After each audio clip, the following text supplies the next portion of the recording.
সুপ্রিয় দর্শক, আপনাদের সবাইকে আমন্ত্রণ ইতিহাস ও ঐতিহ্য নিয়ে বাংলাদেশ টেলিভিশনের প্রামাণ্য অনুষ্ঠান ঐতিহ্যের চালচিত্রের নতুন এক পর্বে।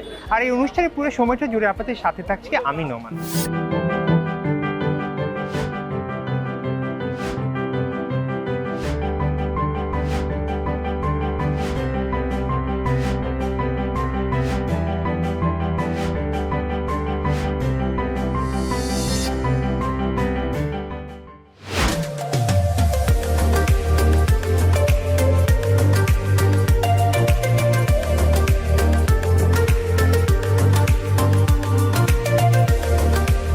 ইতিহাস ও ঐতিহ্যের খোঁজে আজ আমরা চলে এসেছি ঐতিহ্যের ধারক বাহক পুরান ঢাকে। চলুন আজ আমরা সেই ইতিহাসের পাতা উল্টাই।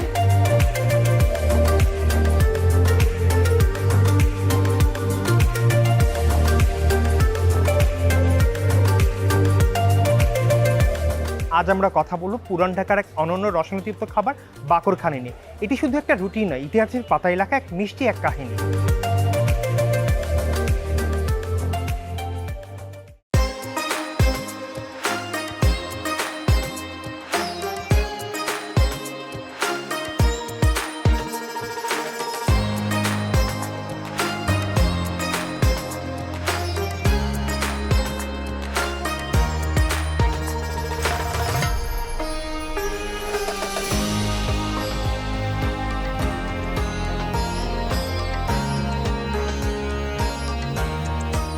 জনশ্রুতি রয়েছে এই বাকরখানের নামকরণ হয়েছে জমিদার আগা বাকের খাঁ ও তার প্রেয়সী খনি বেগমের ভালোবাসার কাহিনী অনুযায়ী।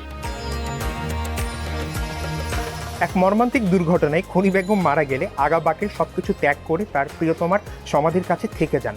আগা বাকের তার প্রেমিকার স্মৃতিতে একটি বিশেষ রুটি তৈরি করে, যা বাকের খনি রুটি নামে পরিচিত হয়। পরবর্তীতে এই নামটি লোকমুখে পরিবর্তিত হয়ে বাকরখনি নাম ধারণ করে।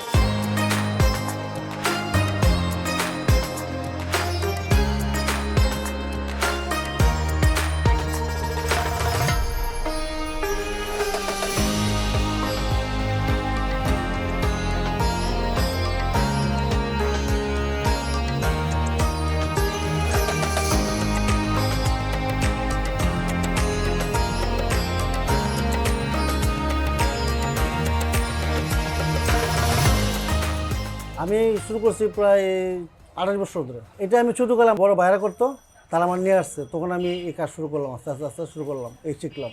তখন আগে খুব ভালো ছিল, এখন বর্তমানে সব জায়গায় দোকান পাট হয়ে গেছে, তো তারপর কিছু এই জন্য কিছুটা বেচাইনি কম। যেমন এটা নবাবে খায় আসছে, এটা পুরান ঢাকার মানুষ খায়, খুব ভালোবাসে এটা, এই জন্য রাখা। সকালবেলা বাকর নাচতে ওরা বাকরখানে আর চা। এইটা ময়দা লাগে, তেল লাগে, চিনি লাগে, আর হালকা ডালডা লাগে, এটা দিয়ে তৈরি করি আমরা ময়দা দিয়ে খামির করি, ময়দা আর তেল দিয়ে খামির করি।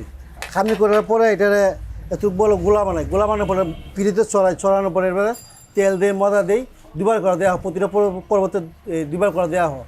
দেওয়ার পরে এটা আমরা ছোটো ছোটো গুল্লি করার পরে বেলে দিই, বেলে দেওয়ার পরে চুলা দিই, চুলা দেওয়ার পরে হয়, তারপর উপর দিলে এটা বাকরখানি হয়। 5 পদে বাকরখানি বানাই আমরা। একটা চিনি দেওয়া, একটা চিনি ছাড়া, পনির, তারপরে আপনার এই যে কাচ্চা, এটা মিষ্টি ছাড়াগুলা এক কোয়ালিটি, এইটা হলো মিষ্টি, এটা এক কোয়ালিটি, এটা মিষ্টি তিল দেওয়া ঘি দেওয়া, এটা একটা কোয়ালিটি। যেটা প্রতিদিন বানানো আমরা প্রায় 1 মনের মতো বানানো হয়। 1 মতো বানানো হলে মানে 8-10 হাজার বেচা কিনি হয়। এটা দিয়ে আমরা চলাফেরা করি। সকাল 6টা থেকে শুরু হয়, রাতের দিনের 1টা পর্যন্ত। তারপরে কিছু বন্ধ থাকে, আমরা খাওয়া দাওয়া করি, রেস্ট নেই, আবার 5টা থেকে শুরু করি রাতের 11টা পর্যন্ত। যখন আমার বয়স 8 বছর, তখন থেকে আমি এই কাজগুলো করি। যেটা অরিজিনাল বাকরখানি বানানো হয় সেটার জন্য লাগবে তেল, ময়দা, পানি। আর দ্বিতীয়টা যেটা হলো, যদি আপনি মিষ্টিটা বানান, আপনার চিনি লাগবে, মিষ্টি চিনি লাগবে, মিষ্টি খাস্তা লাগবে। তখন গিয়ে মনে করেন যে আপনারটা মিষ্টিটা মিষ্টি হবে। আর নুনটাটা হলো গিয়ে আপনার শুধু লবণ আর কিছু না। এই যে ময়দা, এটাতে একটু লবণ দিতে হবে, আর কিছু না। আর খামিরে একটু লবণ দিতে হবে, তাহলেই হবে। স্পেশাল যে বাকরখানিগুলো বলি, এই যে পনির, স্পেশাল পনির দেওয়া, পনিরে তিল দেওয়া আছে, এটা হলো স্পেশাল। মিষ্টি স্পেশাল আছে, এটাতে ঘি দেওয়া আছে, তিল দেওয়া, দুধ দেওয়া আছে এবং কি ছানা দেওয়া আছে।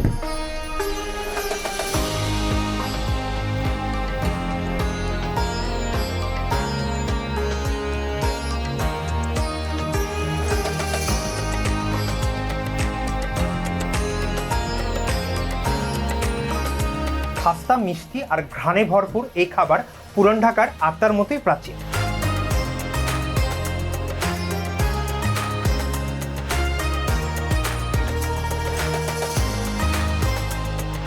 বাকরখানি আমাদের এই পুরান ঢাকার খুব ঐতিহ্যবাহী রুটি। আমাদের যে পরিবারটা, আমরা চা দিয়া বাকরখানি রুটি আমরা সকালের নাস্তা হিসেবে খুব আমাদের পছন্দ।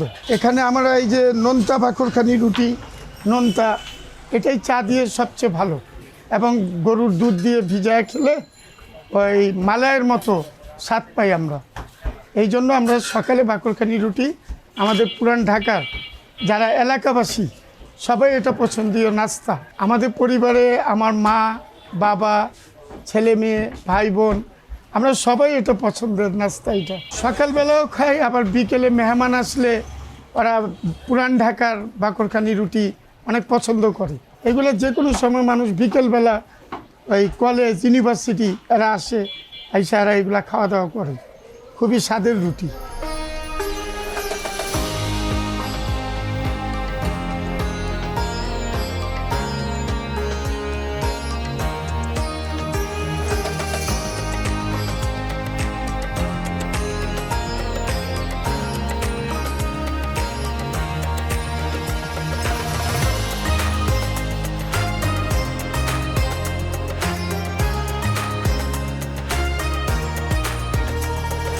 চায় খাই বা সকালবেলা নাস্তা করি। একটু ক্ষুধা লাগলে, যখন ক্ষুধা লাগে নাস্তার ফাঁকে, তখন আমি একটু খাই, ভালো লাগে। তিলেরটা পছন্দ করি, ওইটা পছন্দ করি, এটা হচ্ছে সবই পছন্দ করি, ভালোই লাগে। মিষ্টিটা পছন্দ করি একটু।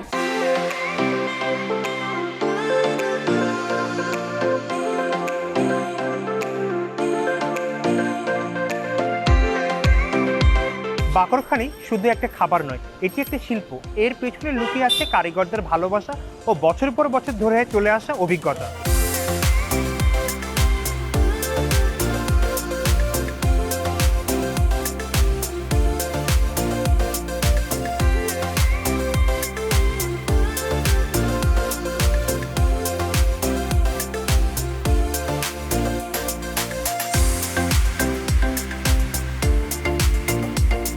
ময়দা মাখা থেকে শুরু করে চুলায় শেখা পর্যন্ত প্রতিটি ধাপে রয়েছে এক বিশেষ কৌশল।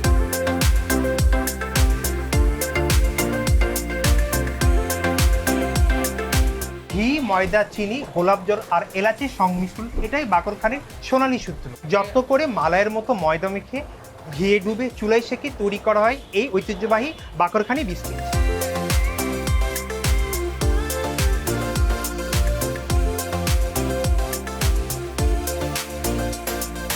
আমি আজকে 99 সালের থেকে আমি এই দোকানটা করতেছি। আগে ছিল আপনার টিনের ঘর, উপরে টিনা ছিল, চাইরে টিনের বেড়া ছিল।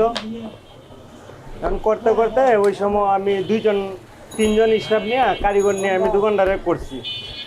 করার পরে আস্তে আস্তে আস্তে আস্তে ঢাকার মানুষগুলারে মানে রুটির মান ভালো করছি, বাকরখানির মান ভালো করে নিয়ে আস্তে আস্তে আস্তে আস্তে আমার দোকানের নাম হয়েছে, সুনাম হয়েছে। আস্তে আস্তে বাকরখানি একটু বিক্রি বাড়ছে।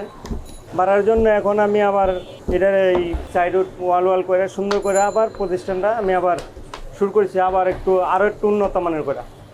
এখন আমার স্টাফও আছে 27 জন। আগে ছিল শুধু আপনার বাকরখানি বলতো, আপনার নিমসুকা রুটি বলতো, একই কোয়ালিটির ছিল, পাতলা। এখন আপনার 5-6 রকমের বাকরখানি পাওয়া গেছে। তো মিষ্টি, চিনি দিয়া, পনিরের, মানে বিভিন্ন ধরনের 5 রকমের, তিলের। আগে এগুলো ছিল না, এখন এগুলা বানায়, এগুলা কোয়ালিটি বানায়, এগুলা চলতেছে। এখন আল্লাহর রহমতে বেচা কিনাও বাড়ছে। আমরা যে আগে মনে করেন খালি শুধু এক কোয়ালিটির বাকরখানি বানাইছি, মানে সাদা, কোনো মিষ্টি ছিল না, পনিরের ছিল না, চিনির ছিল না, তিলের ছিল না, খালি শুধু একটাই ছিল। এখন আমরা আস্তে আস্তে পনিরগুলো বানাই, মিষ্টি দিয়েও বানাই, আপনি তিল দিয়েও বানাই, একটা আছে নারকেল দিয়া, দুধ দিয়া, ওইটাও বানাই। সল্টেসগুলো যে বানাই আমরা সবইগুলো মনে করেন আপনার এগুলা ভালো কোয়ালিটির মধ্যে। এটা মানে আমরা দুধ দেই আর এলাচি দেই, তিলও দিই। যেমন দেশে খাইতেছে এরকম মনে করেন বাইরে যারা প্রবাসে থাকে, বাংলাদেশে মানুষ, বাইরেও আমাদের বাকরখানিগুলো এমন কোনো দিন বাদ নাই যেমন 5-7 জনে বাইরে না পারা। যেমন কানাডা আছে, ওই রকম আমেরিকা আছে, লন্ডন আছে, এরকমভাবে মানে প্রতিদিনই পাঠাইতেছে আমাদের কাছ থেকে। আগে যেমন ঢাকার মানুষগুলা আপনার চা দিয়া বাকরখানি খাইছে, সকালে ঘুমতে উঠলেই 1 কাপ চা আর 1 কাপ বাকরখানি না খাইলে মানে আর মন ভরছে না। আর এখন হইলো আপনার এরাও মানে পুরা বাংলাদেশের মানুষে এখন আমরা খাবার শিখাইছি। যে জায়গায় যাবেন, বরিশাল মানে যে কোনো প্রান্তে যাবেন আপনি বাংলাদেশে মেজে বাকরখানি দোকানও আছে আর বাকরখানি খাইতেও আছে।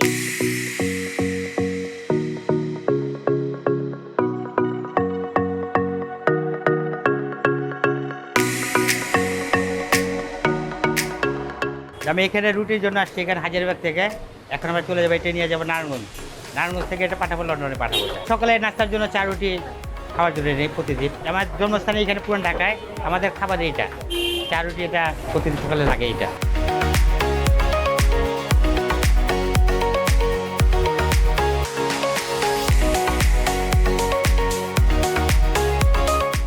এটা হলো আপনার বোড়া, যেটা আমি শিখছি।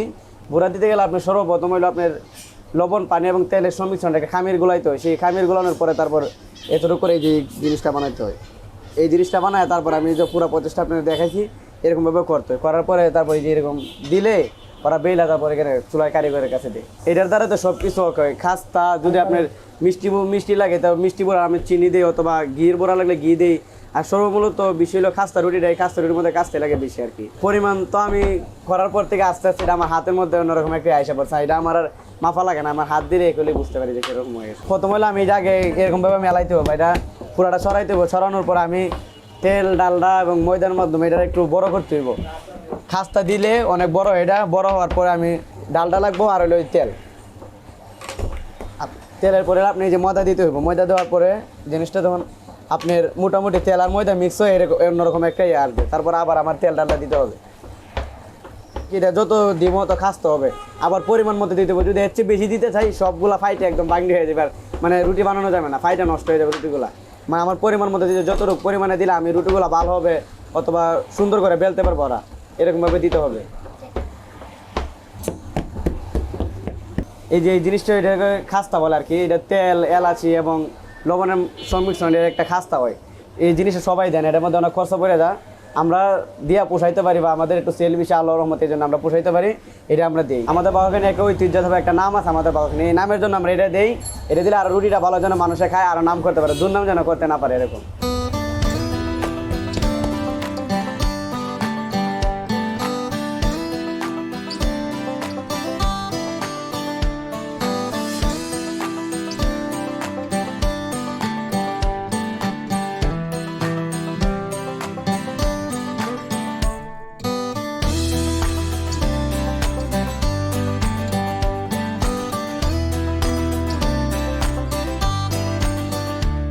আধুনিকতার ছোঁয়া লেগেছে এই বাকরখানি শিল্পে।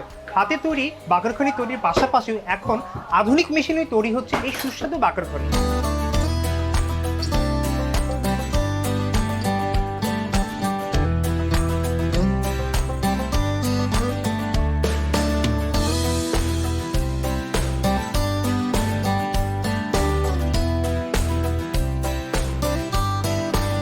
ভোর থেকে শুরু করে গভীর রাত পর্যন্ত চলে পুরান ঢাকার বাকরখানিতে এক অন্যরকম ব্যস্ততা। এই দোকানগুলো শুধু বেচাকেনার জায়গা নয়, এটি একটি সামাজিক জীবনের প্রতিচ্ছবি।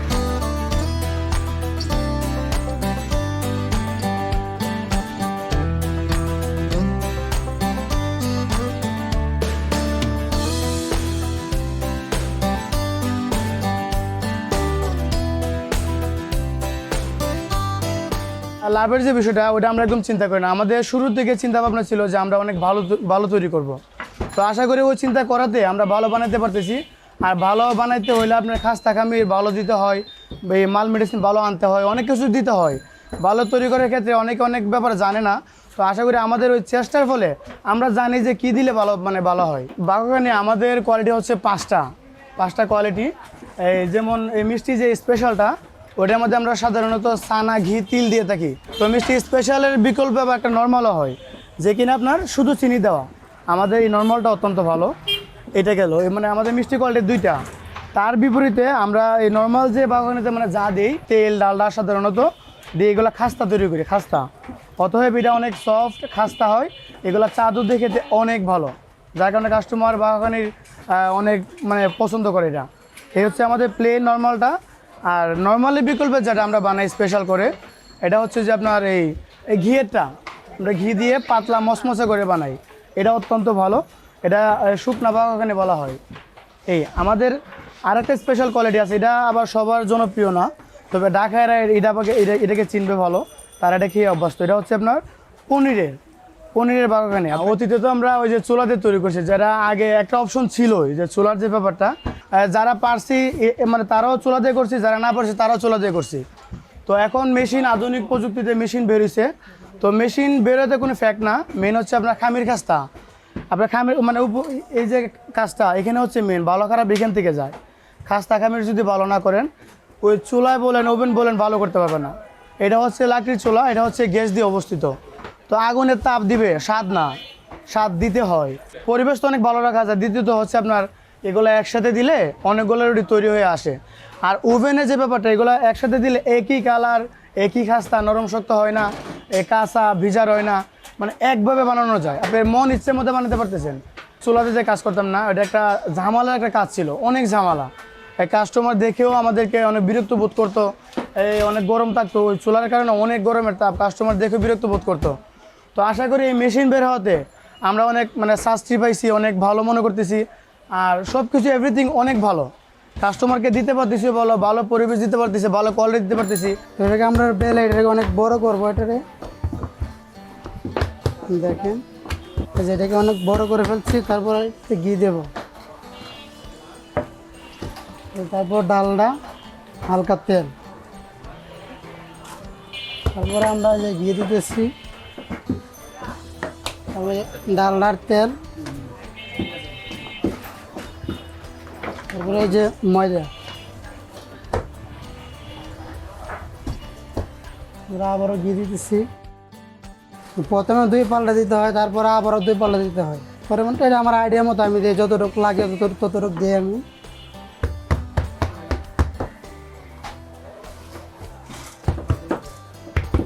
তারপরে এই পাল্টা আবার দিতে হবে ঘি, তারপরে আবার ডালটা।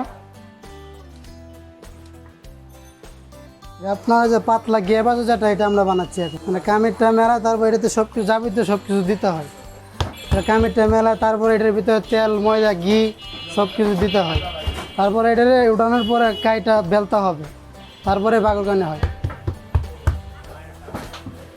এটা হলো ঘিয়ের কাজ তারা তৈরি করলাম। তো এটাকে বেলে মানে বাগরখানি বানিয়ে তারপরে চুলায় দেওয়া হবে।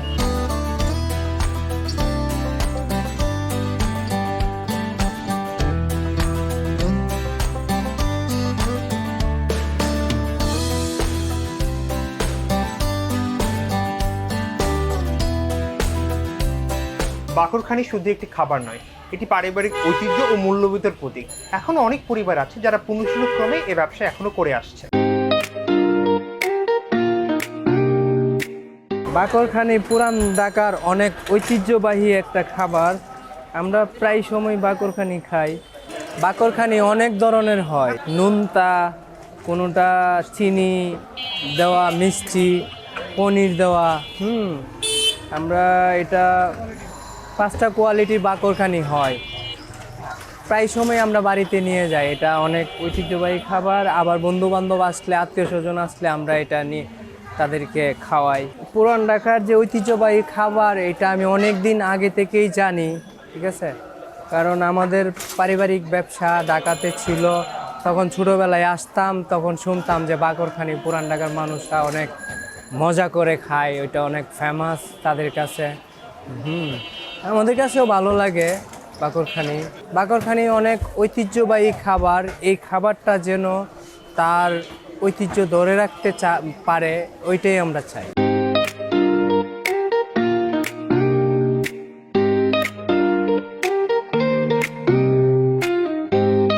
এখানে ক্রেতা বিক্রেতার মধ্যে গড়ে উঠেছে এক অদ্ভুত সম্পর্ক, যেখানে মানুষের গল্প ও খাবারের স্বাদ মিশে একাকার হয়ে যায়।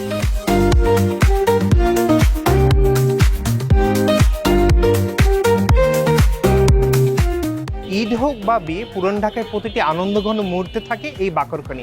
আতিথেয়তা এই খাবার যেন এক অবধারিত উপস্থিতি। অতিথির পাতে এই খাবার এক বাড়তি ভালোবাসা যোগ করে। আসুন আমরা সকলে মিলে এই ঐতিহ্যকে ধারণ করি, কারণ এই বাকরখানি শুধু পুরান ঢাকার নয়, এটি আমাদের সকলেরই গর্ব। প্রিয় দর্শক, এবার বিদায় নেওয়ার পালা ইতিহাস ঐতিহ্যে ভরপুর নগরী পুরান ঢাকা থেকে। আবারও দেখা হবে বাংলাদেশের কোনো ঐতিহ্যবাহী শহরে ঐতিহ্যের চালচিত্র নিয়ে। সে পর্যন্ত আপনারা সবাই ভালো থাকুন। আল্লাহ হাফেজ।